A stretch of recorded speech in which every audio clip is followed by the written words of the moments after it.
This is Phillies Postgame Live, presented by our friends at Cure Auto Insurance. Ben Davis, Ricky Bottalico, I'm Michael Barkan. In a moment, John Kruk will be joining us. I maintain, and you guys can confirm or deny, but I maintain baseball is played on a vibe many times. Sure, you got to see ball, hit ball, pitch ball, but it's also about how loose you are, how confident you are in a clubhouse. I'm not saying anything against Joe Girardi, but the facial expressions, the body language just seemed to be a little bit different tonight. I'm not buying this had anything to do with the manager, so I'm going to go completely against you. Okay. I just think they came out and played baseball tonight. Whether it be because of Joe Girardi was gone, maybe, I will say maybe a little adrenaline rush because of the fact that when you look in the mirror this morning, when they looked in the mirror and they heard this, they know whose fault it really is. They know it wasn't necessarily Joe Girardi's fault. They know all the weight should drop on the players. It always drops on the players. They came out and belted the heck out of the baseball tonight. That's what this was about. And Eflin threw the daylights out of it. So you put those two things together, you come out with a win. It's a nice win. And I will say this much, Phillies played great, and I think the Angels kind of mailed it in. Big time. This one. 9 straight losses for the Angels. I'll say one thing. I like your vibe, and I like yours too. So tell me what you think about the way they played tonight. 10-0, and Zach Eflin, his home ERA, Ricky just calculated it, 1.16 at home. Wow. Yeah, he's starting to mix in this curveball a lot more, and he's having a ton of success with it. Before, he was pretty much everything was lateral, the sinker and the slider. Yes, he was able to make it go to both directions, east and west, but now he's got a north-south pitch. This curveball has been daylight. I mean, he's thrown the heck out of it. It's been fun to watch, but this offense took advantage of some really poor pitching tonight from the Angels. Oh. They went out there and they pounded the baseball. Yeah, maybe they can get that every night. Are you kidding me? World Series. No. What? You're not going to get that every night. You're not going to get pitchers throwing the ball. I mean, there were not a 10-0 win every night. It looked like batting practice at points Kidding today. me? But I mean, we've seen the Phillies get guys that threw like this and didn't hit them. Yeah. So I mean, this is a nice little sign. I mean, yes, we saw some of this in L.A., but this was a little different. This was some aggression almost being let out tonight. I got a sign from John Kruk right now. He's ready to go in the booth, and we welcome him back to the booth after some time away on the IL. John, what did you make? I know you've been watching the team on television. What did you make being in the park, whether it was managerial change or whether or not they just hit the heck out of it, and Eflin pitched as well? What did you think? Well, to me, it was a combination of things. You know, look, as a player, when your manager gets fired, you feel like it's your fault as a player. Yeah, like, I should have done more so this man didn't lose his job. With that being said, though, the Angels came in losing 8 in a row. Trout struggling, Ohtani struggling. The last thing you wanted to do early in the game was to think that they had a chance. And when Schwarber hit that ball out, by the end of the 4th or 5th inning, it was 8-0. Yep. They didn't give the Angels a prayer in this game. And that's when you have a team coming in struggling. And you can put those offensive numbers up early in the game, and the way Eflin was pitching, bury them. And that's what they did. They buried them. Kyle Schwarber did. You look at Mr. June. Forget about June swoon. This is June zoom. Last 2 seasons. 27 games last season in June. Batted .280, 16 home runs. 16! 30 runs batted in. Player of the month last June. And he's on his way in 2 games with 3 home runs and 4 runs batted in. Do you buy it, Ben, that there's a time of the month or of the season for players? He's a notorious slow starter. If you were to tell me that you'd hit 16 doubles in a month, I'd say, okay, sign whoever up for that. 16 doubles in a month. That's incredible. Couldn't imagine doing that. But hitting 16 home runs, that's a whole different animal. He is a notorious slow starter, but there's been some glimpses I'd say over the last 3 weeks of him starting to really turn the tide. His foot is getting down on time. I was talking with Greg Murphy over at the ballpark tonight. He goes, why do you think this happens? I said, it just seems like he was late on fastballs, taking a lot of fastballs because the foot wasn't down on time. If that foot's not down, you just can't pull the trigger on a pitch. The foot's down on time. His balance is impeccable.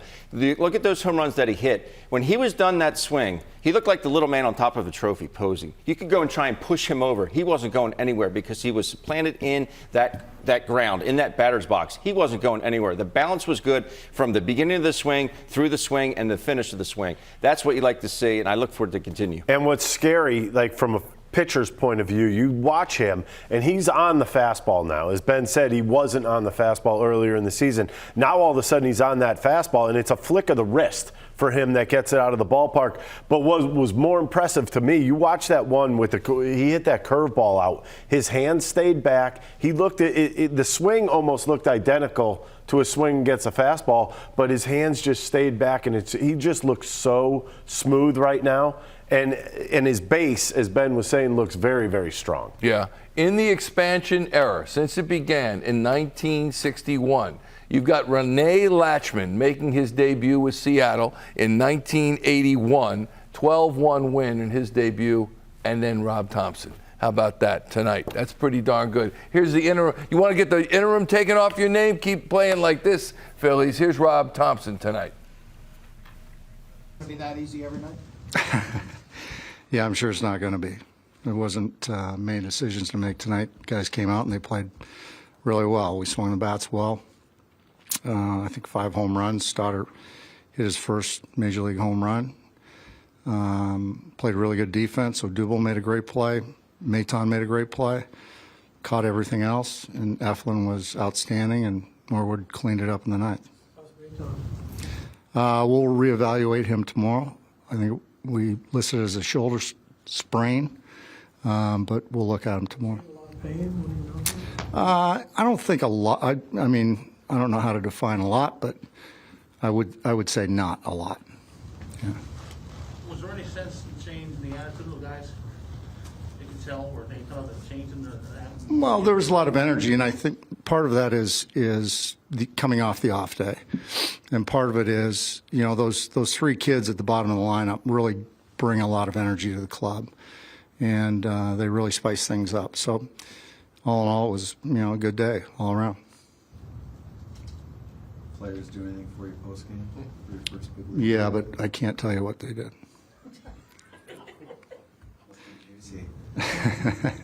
No, it was good. We had a little celebration in the clubhouse, and it was good. What was your feeling on just, you know, the talk before of, like, you know, team not having fun, lack of energy? Is that team not winning, not hitting? You look dead and flat? And Yeah, an example of used to work 10. I think a little of everything, right? I mean, nights you don't pitch well, there's lack of energy because everything's going slow. Everybody's infielders are on their heels. When you don't hit, there's no base runners, so there's no energy. But I mean, today was great. Eflin pitched great. When we were on defense, it was quick innings, and we swung the bats.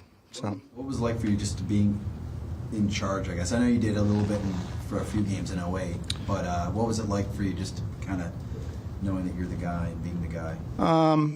A little bit different, but I think this leading up to the game was I had a little more anxiety leading up to the game, dealing with all the stuff, all the meetings, as opposed to once we got to the game, like I felt okay, it was normal again.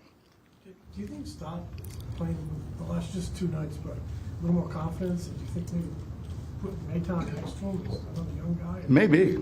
Maybe, but he is. He's swinging the bat well, and you know he's been getting some consistent at bats lately, so that helps. You mentioned the energy those young guys are bringing. Do you want to keep playing them? I mean, you got Didi coming. What's the deal with Didi? We're going to reevaluate on Sunday with Didi, so everybody will be here tomorrow. Yeah.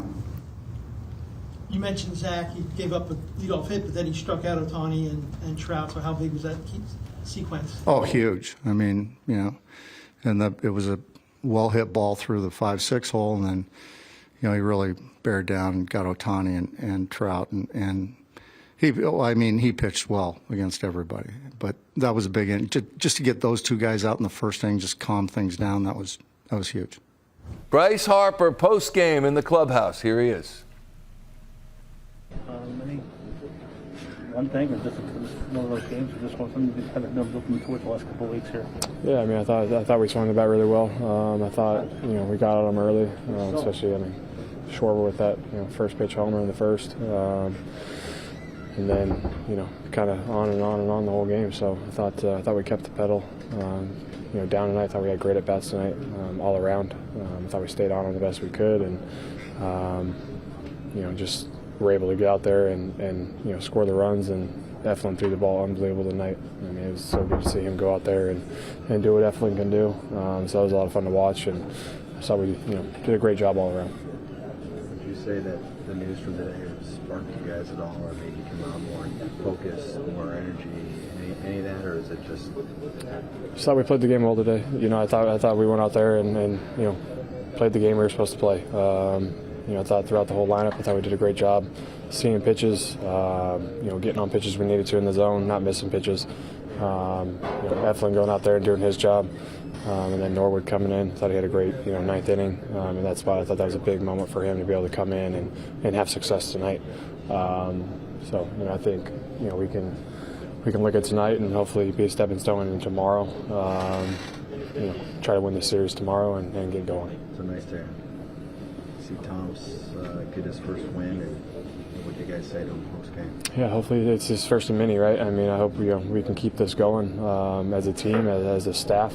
Not look behind us, look in front, but also stay within ourselves in the day and understand it's one game, one pitch at a time, and we got a long ways to go here.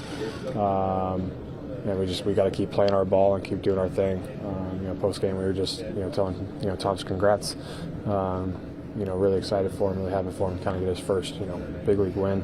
We were able to get that on his first night, so we were all really excited for him.